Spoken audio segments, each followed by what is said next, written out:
Assalamualaikum warahmatullahi wabarakatuh. Alhamdulillahilladzi anzala ala 'abdihil kitab wa lam yaj'al lahu iwaja. Arsalahu bil huda wa dinil haqq liyuzhirahu 'alad dini kullih wa kafa billahi syahida. Pasangan pengurusi majlis, dikasihi Ketua Setiausaha Kementerian Datuk Ruji Haji Ubi, Datuk Timbalan Ketua Polis Negara Siti Ayub, pegawai kanan kementerian, ketua agensi, ketua jabatan, hadirin hadirat yang terhormat. Saya mengajak diri saya dan sekalian yang hadir, marilah kita aturkan rasa syukur kehadrat Allah Subhanahu Wa Taala. Pagi ini kita diberikan izin, kesempatan dan kerehatan serta kelapangan hadir Majlis Perhimpunan Bulanan Kementerian Dalam Negeri. Saya nak hulurkan penghargaan terima kasih kepada pihak polis yang hari ini jadi tuan kerja. Terima kasih banyak. Kita selesai mendengar ucapan Datuk KSU yang mencakupi pelbagai perkara, tetapi berlegar kepada mesej yang sama, iaitu tugas hakiki kementerian ialah soal ketenteraman dan keamanan. Dan ini membedakan kita dengan Kementerian Pertahanan, iaitu soal pertahanan negara. Jadi, tugas saya dalam menyampaikan ucapan menjadi jauh lebih mudah. Kerana saya cuma perlu sulam beberapa perkara saja. Saya tak perlu ulang 5 rukun organisasi, itu teritori KSU dan penjawat awam. Peri penting yang penjawat awam gunanya untuk menasihati menteri dalam sebuah kementerian. Pada akhir diberikan pandangan dan nasihat, keputusan itu adalah keputusan menteri. Dan kemudian kita akan melangkah bersama. Hadirin yang saya muliakan, saya mulakan dengan melontarkan atau membawa beberapa isu dan cabaran. Yang pertama ialah kita baru selesai saja dalam soal kewarganegaraan. Kes yang dibawa oleh Family Frontier, Surani Kempe, itu membuka banyak persoalan bahawa seorang anak yang lahir daripada ibu warga negara Malaysia tapi bapaknya bukan warga negara, ikut perlembagaan kita, anak ikut warga negara bapa. Jadi gerakan ini, Family Frontier ni bawa kes itu ke tengah. Itu latar belakangnya. Tapi Alhamdulillah, itu peluang untuk KDN mengangkat beberapa cadangan ke arah meminda perlembagaan persekutuan dari hal warga negara. Selesai sudah, libat urus dengan semua pemegang taruh, dan insya-Allah pada Oktober nanti kita akan bentangkan kepada Majlis Raja-Raja. Kerana yang namanya pindaan perlembagaan mengenai warga negara, dia mesti mendapat perkenan Majlis Raja-Raja. Dari situ, KDN akan melaksanakan apa-apa keputusan yang disetujui. Yang kedua, ialah perkara tentang race, royalty dan religion yang tadi masuk dalam doa yang kita sama-sama aminkan. Saya faham keterbatasan dari sudut undang-undang. Saya hadir taklimat oleh pengarah CID di Safe House Bukit Aman beberapa bulan dahulu di bawah CID Datuk Jalil. Kita ada kanun keseksaan, kita ada akta komunikasi, dan kita ada akta hasutan 1948. Masing-masing ada kelebihan dan kekurangan. Dan pada waktu itu saya masih ingat Datuk Zainal angkat satu cadangan bahawa apakah boleh dipertimbangkan tentang section di bawah penal code ini kita pindah sikit bagi membolehkan pasukan polis diberikan sedikit cengkaman. Sifat yang sedia ada ni tidak membolehkan aspek penguasaan itu berlaku dengan lebih kemas. Saya janji dengan Datuk Zainal, kali ini akan saya teliti. Dan kali ini saya terbuka untuk melihat bahawa ada keperluan ke arah itu. Termasuk baru-baru ini Peguam Cara Negara, Datuk Terry, dia malah memberikan sedikit pandangan bahawa ada beberapa good practices, amalan baik yang diamal oleh negara-negara lain yang juga berdepan dengan masalah yang sama yang boleh kita teliti pengalaman mereka. Jadi undang-undang itu sifatnya dinamik. Dia bukan statik. Sesuai dengan cabaran semasa, maka ada alasan untuk kita lihat. Gunanya untuk membolehkan KDN melaksanakan fungsi ketenteraman dan keselamatan. Baik.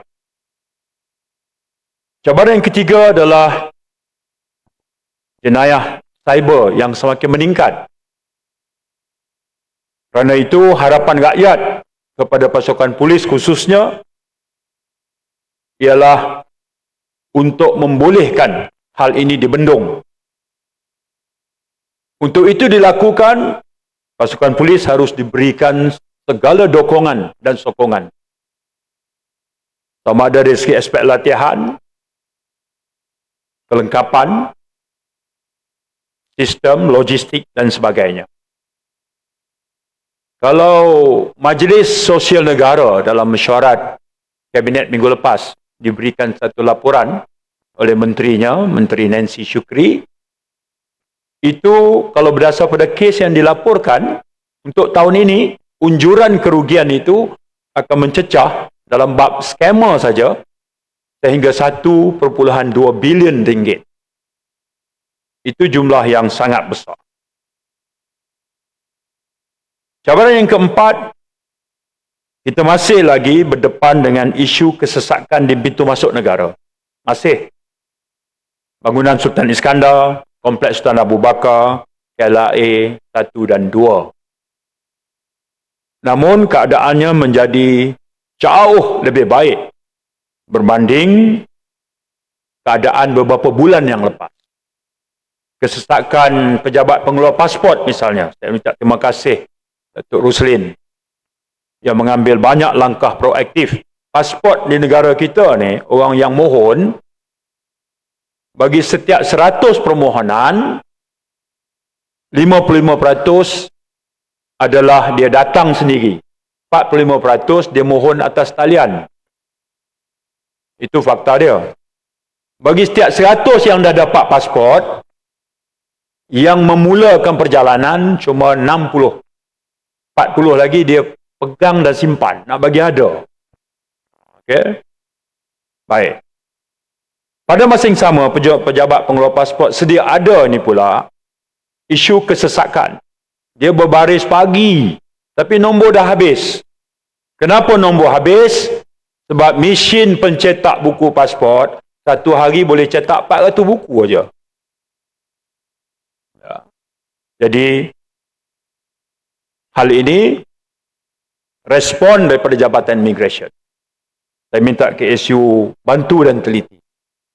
Di sana ada mesin yang 1 jam 1,200 buku dia boleh cetak. Apa yang menghalang kita untuk dapatkan? Supaya rakyat janganlah beratur panjang. Hanya untuk diberitahu Awak nombor 401, datang pagi besok. Marahlah dia. Mengamuklah dia. Jadi apa saja yang boleh kita buat dalam lingkungan keupayaan kita untuk memberi keselesaan kepada rakyat, iaitu pengguna kita, mesti kita buat.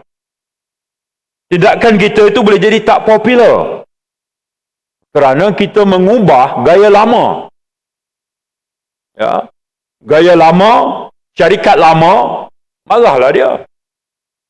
Tapi bila rakyat tak puas hati, yang menjawab tu Datuk Roslin.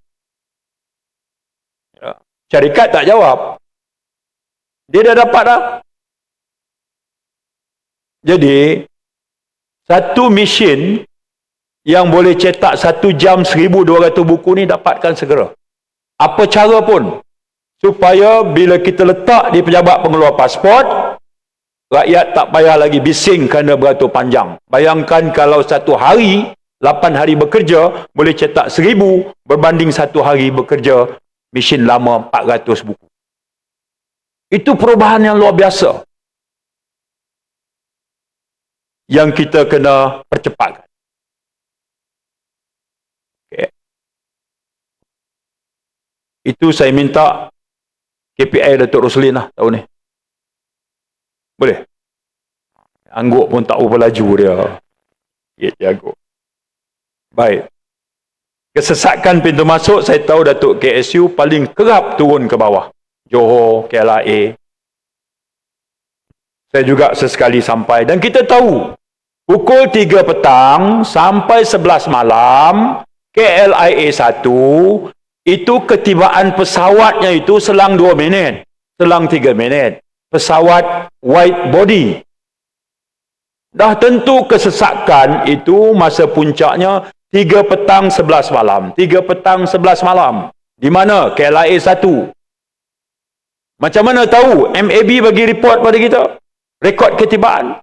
Itu bukan rocket science. Macam mana kita nak respons? Reaksi kita yang pertama, semua kaunter mesti ada orang. Noktah. Duduk situ dulu. Semua auto gate mesti berfungsi. Itu. Laluan pekerja asing 5-6 lorong itu pastikan ada orang. Yang itu dulu. Rupanya bila kita buat yang itu, perubahannya, kesannya terasa. Jadi, sesekali saya turun ke sana, saya beritahu dengan pegawai kita sana. Pastikan ada orang dulu. Itulah bangunan airport yang kita ada sejak puluhan tahun. Dan kita boleh tambah baik dengan melakukan beberapa perubahan dari segi perkhidmatan. Ya, dan memastikan ianya ada orang. Cabaran yang kelima, penjara kita memang sesak. Ada 41 penjara. Ada lebih kurang 74-75 ribu undergraduates. Ramai. Untuk itu, kerajaan belanja 790 juta setahun. Itu tak termasuk depo immigration. Tak termasuk tu. Depo immigration kita ada lebih kurang 12-14 ribu. Ya. Baik. Yang ini saya salute Datuk Nordin. Mana Datuk Nordin pagi ni? Tak nampak. Datuk Aziz yang wakili. Okey. Malam Datuk Nordin bawa delegasi antarabangsa United Nations, UNODC, jumpa saya. Datuk Nordin sekarang dia makam tinggi tu, international je dia. Tak main bawah-bawah ni dah. Tengah Datuk Aziz dia sekarang ni. Ya, United Nations. Baik. Yang ini dekat dengan kita. Kesesakan penjara. Dan juga anak-anak, kanak-kanak dalam depo immigration. Saya masuk depo immigration Semenyih. Bulan Ramadan. 4:30 pagi. Saya boleh tengok ada baby yang baru umur 20 hari. Barangkali masa penguatkuasa kita tahan, mak dia memang syarat mengandung. Kemudian melahirkan anak dalam depo immigration. Dan itulah keadaan depo yang kita ada. Lantainya papan. Tak ada tilam. Tak ada alas. Dindingnya itu dawai besi. Angin pagi itu cukup sejuk. Dan itu menginsafkan.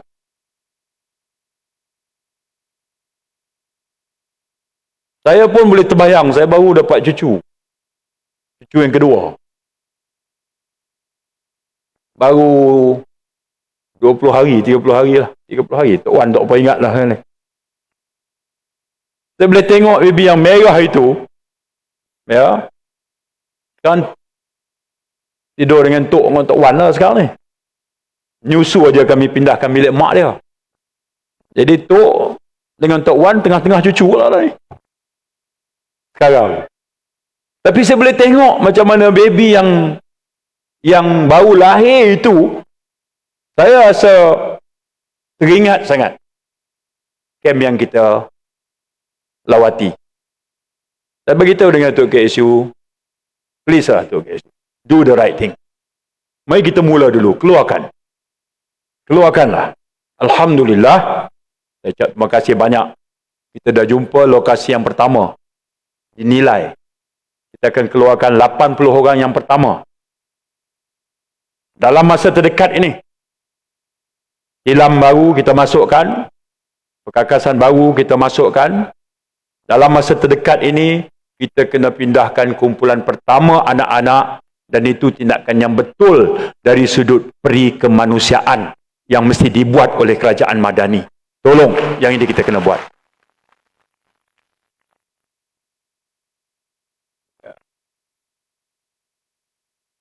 Biarlah permulaan yang kecil tak apa. Permulaan yang kecil pun tak apa. Kita kena buat. Ya. Kali ini betul-betul dikendalikan oleh KDN saja. Bukan kita tak nak welcome agensi yang lain, tak. Tapi saya dah baca dah. Pasukan petugas khas ni ditubuh sejak tahun 2003 lagi. Mesyuarat ni banyak kali dah. SOP-nya dan segala macam. Perjanjian MOU dan segala macam.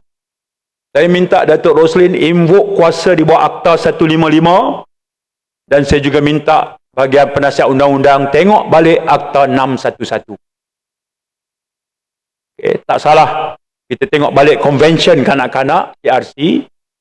Tengok beberapa good practices daripada negara jiran. Thailand misalnya, mulai 2019 tak ada lagi anak-anak 18 tahun ke bawah di dalam detention camp mereka. Tak ada lagi. Jiran kita di utara. Saya di utara baru ni. Minggu lepas. Ya. Saya ambil cuti, tapi pergi. Kemudian dengar pandangan daripada mereka. Mulai 2019, tak ada lagi anak-anak yang ditahan di depo immigration. Sejak 2019. Dan kita boleh buat ini yang pertama.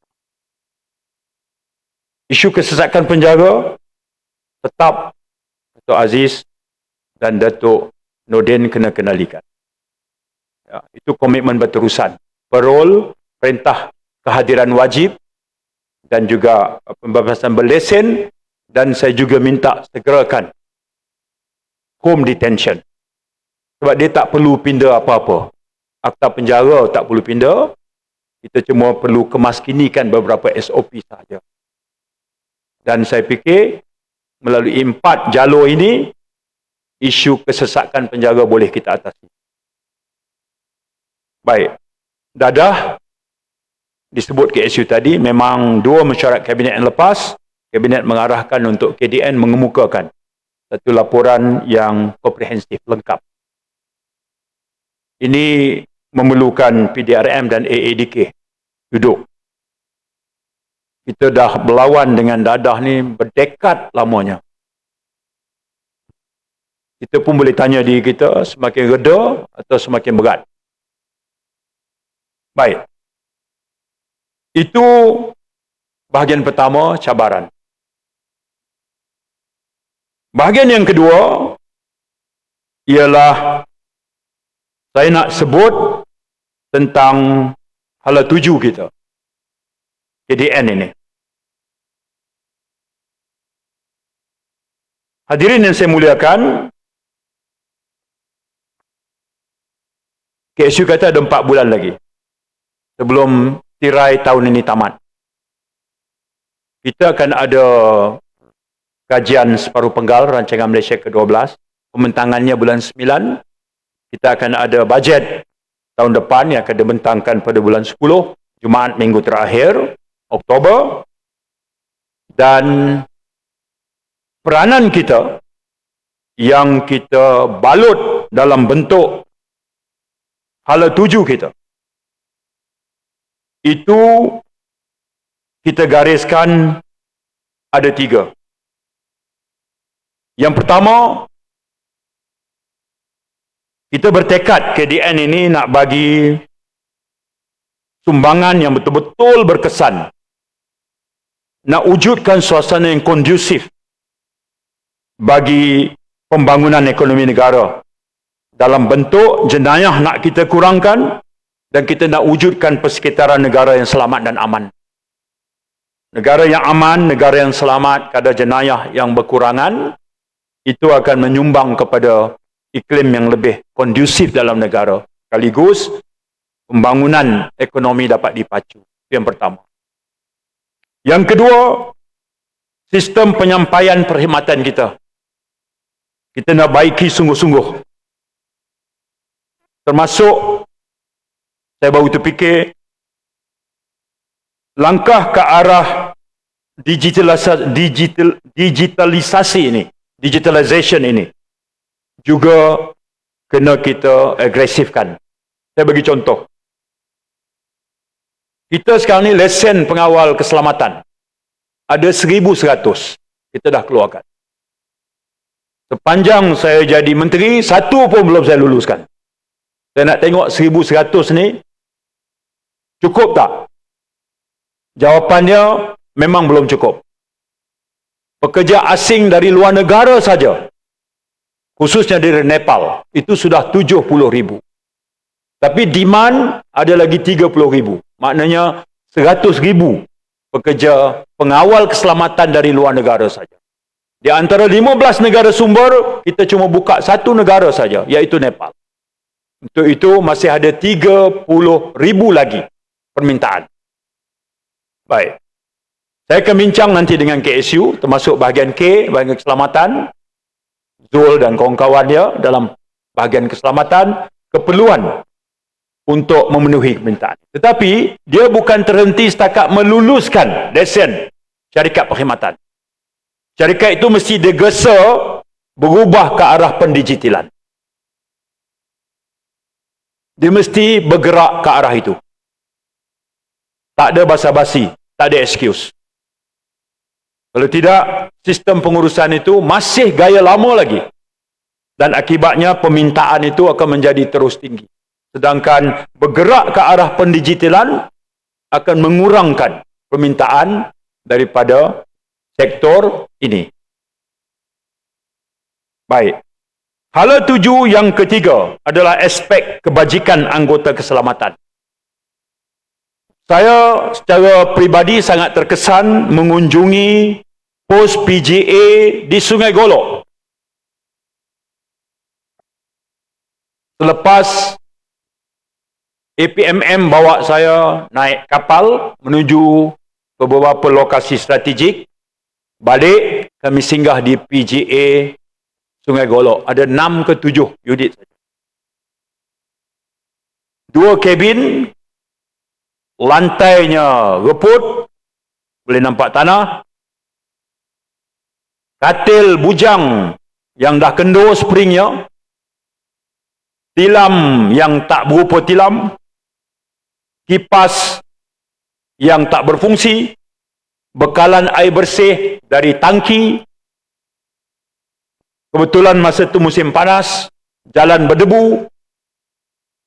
Sedang hasil tangkapan mereka tahun lepas, ialah 37 juta ringgit setahun. Mereka berjaya menyekat penyeludupan. Tapi posnya sangat dhaif. Panas, buruk, reput dan segala macam. Saya sikit pun tak terasa hati bila ketua pos tu bagi tahu saya, Datuk menteri yang keberapa dah mari melawat. Kalau Datuk mari kali ni pun tak boleh berubah, bol dah keceknya, dia kata. Dia marah sungguh. Marah sungguh dia. Datuk ni menteri hak keberapa dah, Datuk? Mari sini. Saya pun tanya dengan OCPD, dengan Tok Zaki, CPO, dia ni nak pencen Datuk dekat berapa bulan lagi. Itu yang berani cakap tu. Saya faham lah. Kalau dia tak pencen pun saya faham. Saya tak marah. Datuk, tengok sendiri Datuk. Panahnya, debunya, air bersih tak ada, dia kata. Lepas suruh kita buat hijau, dia kata. Dadahnya, lembunya, minyak masaknya, dia kata. Dia bersyarah kat saya. Okey Datuk, tak boleh tengok ni Datuk. Saya pun peluk dia. Saya kata, tak apa, bagi hamba masa sikit. Hak mula pun royak gitu juga, dia kata. Tapi bagi kata tu, minta maaf banyak, kata. Saya minta maaf. Saya balik. Saya bincang dengan kepimpinan polis. Ada berapa sebenarnya pos PJA ni? Ada 151. Kalau kita nak naik taraf, bagi layak untuk didiami sudahlah lepas mereka buat operasi. 44 juta. Semua sekali. 44 juta. Saya pun tulislah kepada PM. Tulis. Okay. Sambil tulis tu, buat majlis, kita doa banyak-banyak masa tu. Kita buat serahan masa tu dan panggil PM, bagi ucapan. Dalam ucapan saya doa, Rabbana ftah bainana wa baina qaumina bil haqq wa anta khairul fatihin. Doa buka pintu hati. PM umum 200 juta. Minta 44 je. Dia bagi 200. Penjara tumpang sikit. PJA, quarters, tambahan kepada bajet 500 juta yang kita kongsi dengan MINDEF. Masalah baru pula timbul, KSU kata macam mana nak perhabis duit ni dalam masa 3-4 bulan. Itu KSU fikir sendiri. Saya tak apa. Yang pokok pangkalnya, tak boleh ada lagi pos PJA sedaif itu. Tak boleh ada lagi. Kuartus polis, balai polis, pondok polis, dalam keupayaan kita untuk segera baiki. Yang ini tekad saya hari pertama ditaklimat di Bukit Aman oleh Tan Sri Akril waktu itu. Saya sebut isu kebajikan. Dan ini bukan musim-musiman. Ini bukan soal bermusim. Ini soal tanggungjawab. Tak boleh kita buat semua. Mulakan dulu cara ini. Itu aspek kebajikan. Baik. Kerana itu, bahagian saya yang terakhir, saya kena sebut the success stories. Immigration, saya ucap tahniah, baru ni dapat award. Henley Index. Itu tahniah. Apa dia Henley Index ni? Henley Index ni adalah indeks antarabangsa yang menyukat status pasport perjalanan kita ni. Ya. Maknanya dia boleh digunakan untuk travel ke beberapa banyak negara tanpa perlu visa. Jadi kita kedudukan nombor 11. Indeks 11. Itu kira pencapaian yang menyebabkan pasport Malaysia ni menjadi permintaan dia tinggi. Itu kita ucap terima kasih banyak-banyak. Immigration juga menyumbang banyak kepada United States Trafficking in Person Report. Daripada nombor 3, Sekarang naik nombor 2, watchlist. Daripada 1 April tahun ini sampai 1 April tahun depan, kita kena comply beberapa lagi prasyarat. Mudah-mudahan indeks trafficking in person kita ni menjadi lebih baik. Apa kesan ekonomi? Produk negara kita, terutama produk peladangan dan perkilangan, pasarannya takkan lagi disekat di peringkat antarabangsa. Jadi, saya ucap tahniah Immigration, khususnya MAPO, yang bekerja dengan begitu kuat untuk meningkatkan pencapaian ini. Kita masih lagi belum sempurna sistem pendaftaran pelarian. Sebab itu, pasukan kita, satu pasukan saya angkat terus pergi bagi taklimat kepada PMO, kepada Perdana Menteri, dan akhirnya kita diberikan mandat untuk melakukan pendaftaran refugees ini. Ini immigration kena pikul. Kita juga telah bersetuju untuk adakan syarat-syarat baru visa on arrival bagi travelers dari 2 negara, terutama China dan India. Alasan kita hanya untuk penerbangan chartered tanpa henti. Dari China terus ke Malaysia, dari India terus ke Malaysia. Chartered flight. Melalui travel agent yang berdaftar dengan Kementerian Pelancongan. Mudah kawalan kita. Ya. Itu satu aspek penambahbaikan. Warga negara. Sekarang tersebar banyak. Menteri katanya nak buat masuk 54,000 orang Cina bagi warga negara. Lebih kurang macam pegawai polis kena juga lah tadi. Tolong gelandangan, pap ambil ulasan oleh netizen. Riuh rendah. Ya. Serupa juga lah. Tak kala saya 54,000 orang Cina daripada tanah besar Cina, mudah-mudah nak bagi. Tak masuk akal. Tapi sebab kita berdepan dengan politik identiti. Government boleh buat apa saja, boleh cerita apa saja.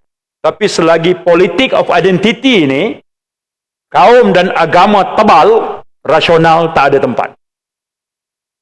Apa cerita sebenarnya? Cerita sebenar masih ada 145,000 permohonan. Saya minta bahagian berkenaan. Hebat. Setiausaha bahagian immigration dengan jabatan pendaftaran, tengok balik. Saya kata, saya akan buat keputusan berpandukan kepada fakta. Data driven policy. Tolong cerakinkan 145,000 permohonan ini, kategorinya apa? Hadirin yang saya muliakan, sebahagian besar ialah anak-anak tanpa warga negara, stateless child. Anak-anak yang terbuang di luar ikatan perkahwinan, mereka lahir. Pasangan yang berkahwin berbelas tahun tak dapat anak, ambil anak angkat. Anak angkat tak ada warga negara, nak bersekolah pun payah. Sekolah kerajaan tak terima. Kalau sakit, hospital kerajaan tak boleh bagi rawatan, melainkan kena bayar. Takkanlah tak ada kemanusiaan langsung. Pasangan yang tak dapat zuriat, ambil anak angkat di pusat jagaan, ambil daripada kenalan mereka atau keluarga mereka. Mohon daripada umur baby 3 hari, 7 hari, tunggu 15 tahun, tak siap-siap, tak lulus, tak ada khabar berita. Kita masih boleh tidur lena. Apa jadi kepada anak ini? Masa depan dia bagaimana? Tak bolehkah kita berlaku ihsan kepada mereka? Kita ada otoriti. Kita ada garis panduan. Warga negara ini di bawah Perlembagaan Persekutuan perkara 14, perkara 15, perkara 16, perkara 19, perkara 30. Saya hafal satu-satu. Perkara 30 apa dia? Waham. Apa waham? Kalau nama dia Cik Nordin, C-H-E, apostrofi itu hilang dalam permohonan dia. Sedangkan nama dia ada C-H-E, apostrofi, koma kat situ. Itu Wahab lah. Reject. Sampai macam tu punya teliti. Kita nak buat benda yang betul. Beri peluang kepada anak-anak ini. Mereka lahir dalam negara. Jangan hukum mak bapak dia. Belum berkahwin, anak lahir dulu. Apa jadi pada anak ni?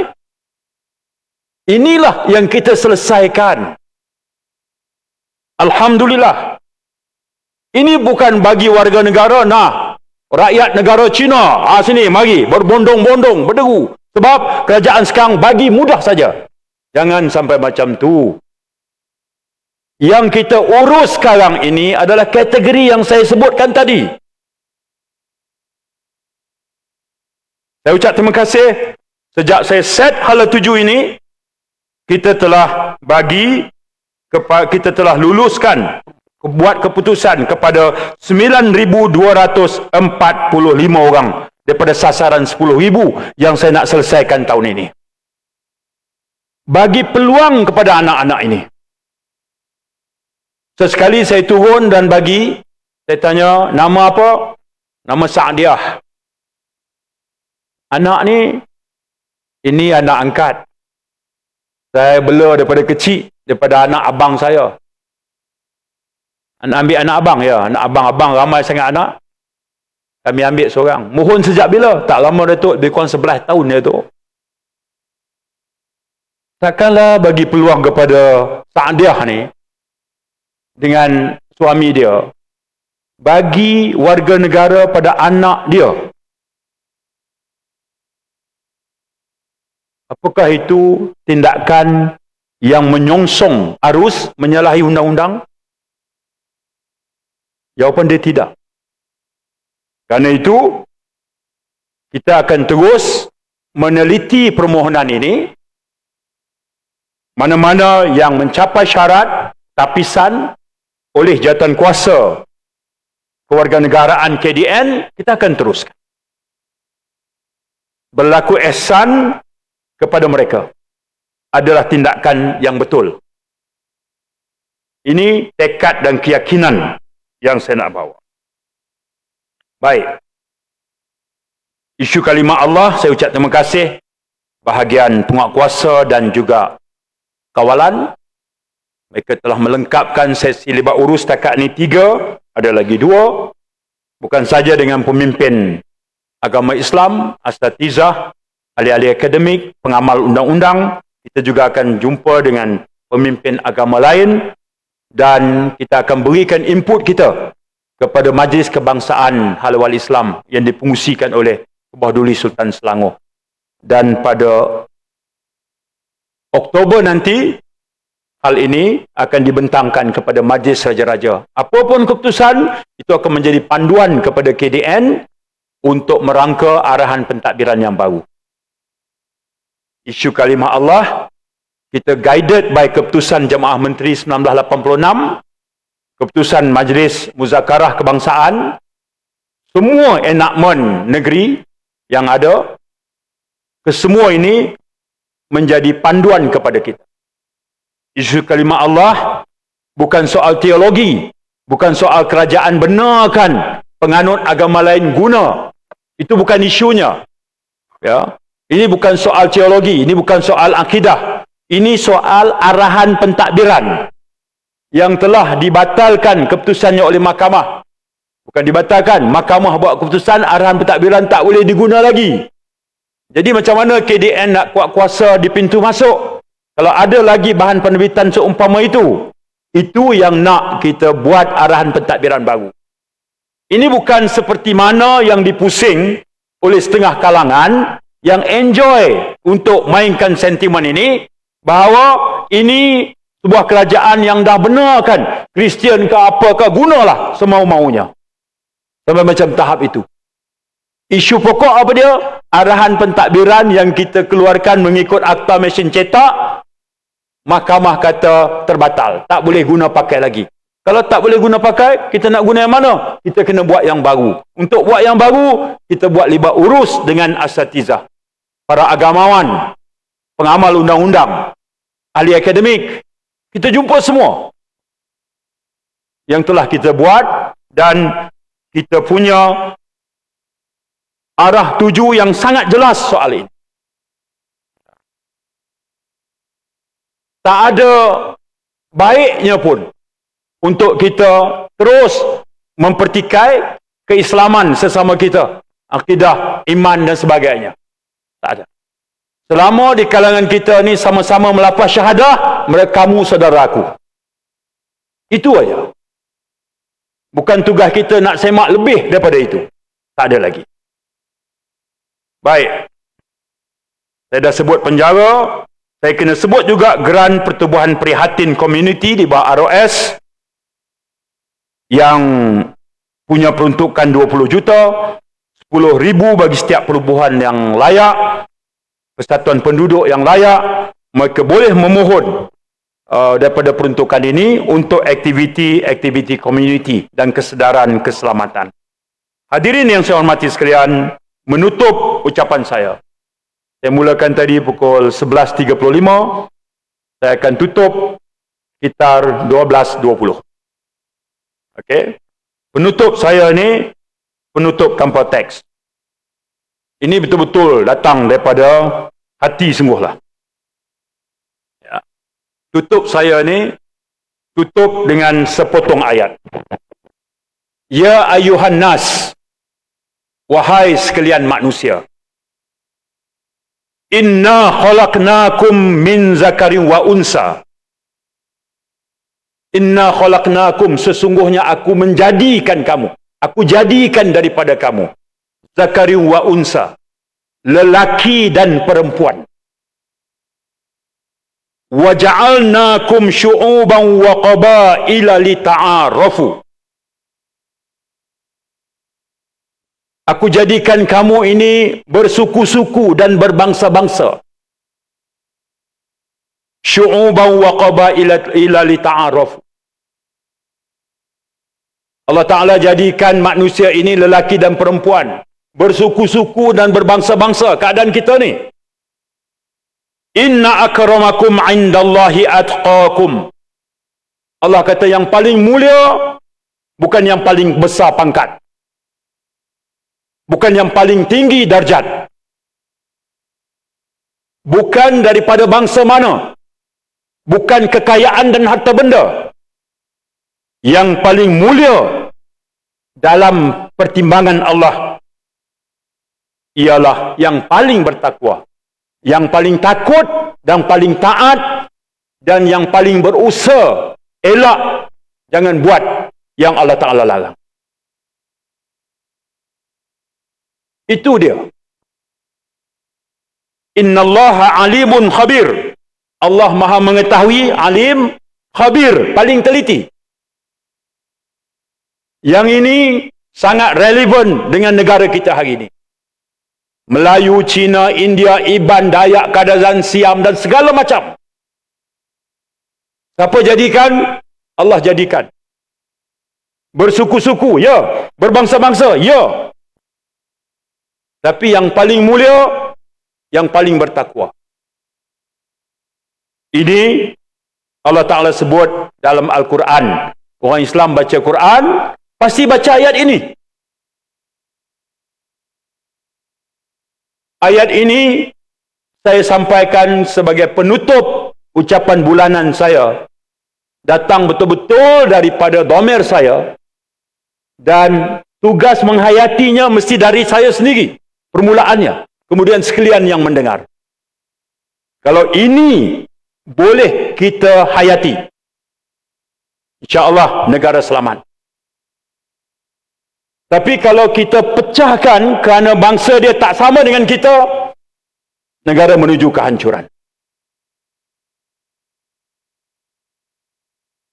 Dan kata kunci yang paling penting ialah yang Allah Ta'ala sebut dalam Al-Imran ayat 103. Wa'tasimu bihablillahi jami'au wala tafarraqu. Wa'tasimu bihablillah. Berpegang teguhlah kamu dengan tali Allah. Wala tafarraqu. Jangan kamu berpecah belah.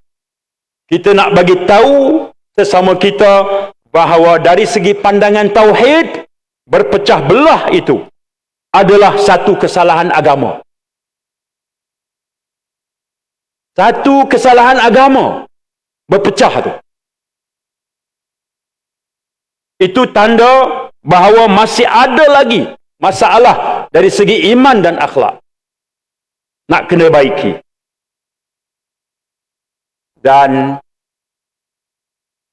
ayat ini mengakhiri ucapan saya pada pagi ini. Dan sehingga ucapan bulanan berikutnya, saya bertekad satu ucapan bulanan sama ada satu ayat atau satu hadis. Ya, yang ingat hadis tu KSU tadi. Cuma matan dia tak hafal. Pemerintah yang adil dan rakyat yang mendoakan. Okay.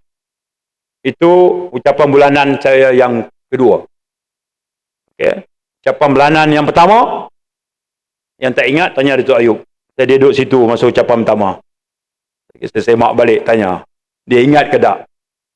Tapi yang ini, perpaduan, wa'tasimu bihablillah, dan lita'arafu. Ya, dijadikan untuk saling kenal mengenal. Kenal sendiri. Ini dia. Jadi, saya akhiri ucapan kali ini. Mudah-mudahan himpunan ini himpunan yang mendapat rahmah dan keberkatan. Aqulu qawli hadza astaghfirullahal azim li wa lakum. Wassalamualaikum warahmatullahi wabarakatuh.